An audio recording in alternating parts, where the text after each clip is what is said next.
Shalom, selamat pagi semua anak-anak ibu yang ada di rumah kelas 5A. Semangat ya, kita bertemu kembali di pagi yang indah ini. Kita masuk ke dalam pelajaran lanjutan, yaitu pelajaran agama kita. Pelajaran minggu yang lalu ibu sampaikan tentang apa itu dosa dan kejatuhan manusia ke dalam dosa. Saat ini ibu akan mereview kembali pelajaran kita ini. Baik anak-anak ibu, sebelum kita memulai, mari kita bersatu di dalam doa.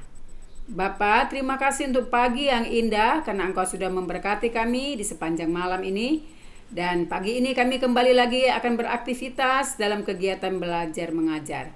Engkau berkatilah semua anak-anak kami yang ada di rumah supaya mereka semangat mengikuti pelajaran ini. Terima kasih Tuhan, di dalam nama Yesus kami berdoa. Amin. Nah, anak-anak ibu, kamu boleh lihat ke slide kamu yang ada di HP, lalu kamu juga boleh melihat buku cetak kamu. Manusia jatuh ke dalam dosa. Nah, kalau kita berbicara tentang kejatuhan manusia ke dalam dosa, itu tidak terlepas dari awal penciptaan alam semesta ini. Anak-anak ibu, sungguh indah alam ciptaan Tuhan dan semua sungguh amat sangat baik. Alam menciptakan alam semesta dan segala isinya selama 6 hari. Setelah ia menciptakan, dia melihat semuanya begitu sempurna, indah, dan amat sangat baik. Setelah semuanya selesai diciptakan, lalu Allah melihat sungguh indah. Allah menciptakan manusia, yaitu Adam. Hari yang ke-6 Allah menciptakan manusia itu, yaitu Adam. Berbeda Allah menciptakan manusia dengan ciptaan yang lain.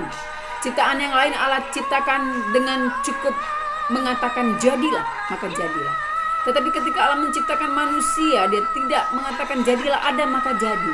Tetapi dia membentuknya dari debu tanah, membentuknya sedemikian rupa sempurna menjadi satu patung manusia. Lalu kemudian dia meniupkan nafasnya, menghembuskan nafasnya, dan manusia pun hidup. Itu tertulis di dalam Kejadian pasal 1 ayat yang ke-26. Anak-anak ibu dikatakan, berfirmanlah Allah, baiklah kita menjadikan manusia menurut gambar dan rupa kita, supaya mereka berkuasa atas ikan-ikan di laut dan burung-burung di udara, dan atas ternak dan atas seluruh bumi, dan atas segala binatang melata yang merayap di bumi. Nah, anak-anak ibu sekalian, setelah Allah menciptakan Adam dari debu tanah, dia diciptakan menurut gambar dan rupa Allah. Apa maksudnya menurut gambar dan rupa Allah? Artinya adalah bahwa manusia itu memiliki sifat-sifat Allah, memiliki akal, memiliki hikmat, memiliki pikiran, kesabaran, kasih, dan lain sebagainya.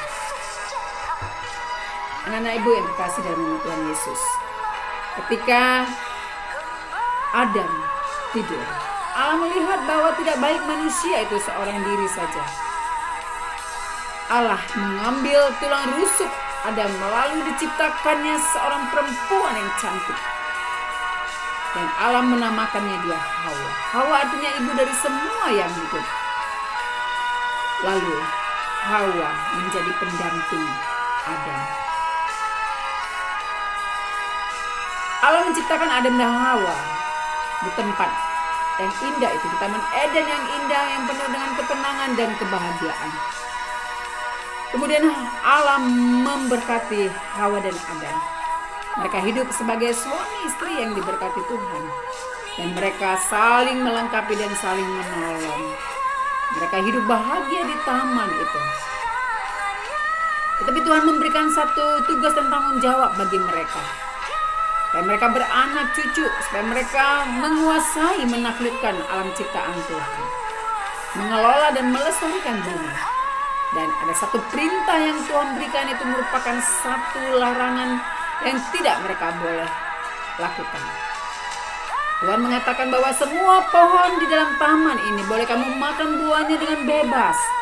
Tetapi pohon pengetahuan tentang pengetahuan yang baik dan yang jahat itu janganlah kamu makan buahnya, sebab pada engkau memakannya pastilah engkau akan mati.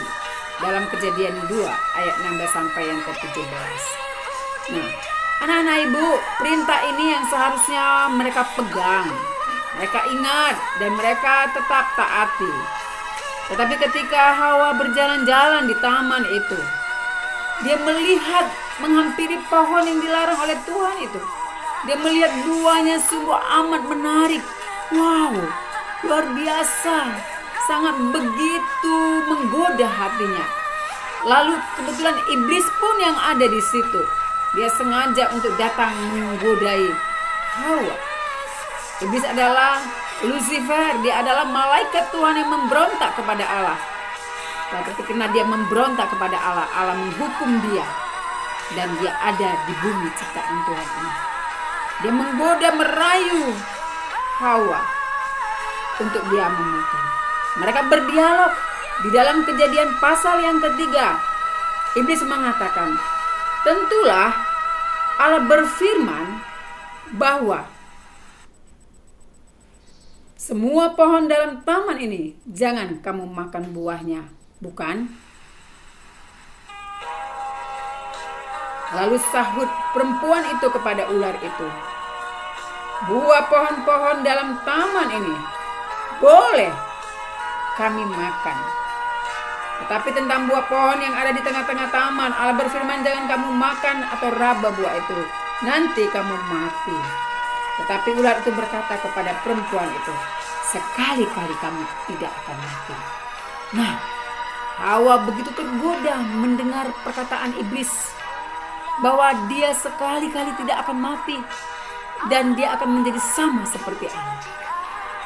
Keinginan hati yang begitu tinggi menggoda dia dan akhirnya dia memetik buah itu. Lalu kemudian dia memakan buah itu dan dia memberikan buah itu kepada suaminya Adam. Dan sejak saat itu Adam dan Hawa jatuh ke dalam dosa. Mereka telah melanggar perintah Allah. Mereka tidak mendengarkan suara Allah.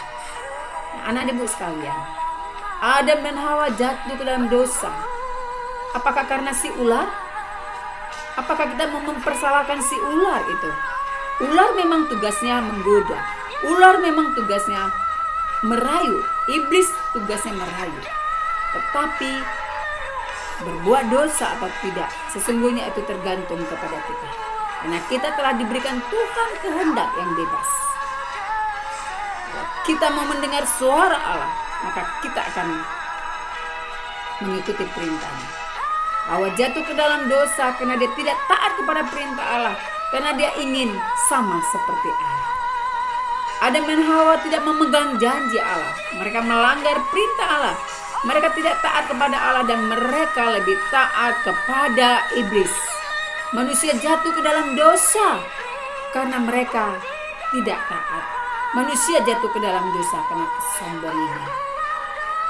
Berbuat dosa tidak mengindahkan perintah Tuhan. Dan sejak saat itu,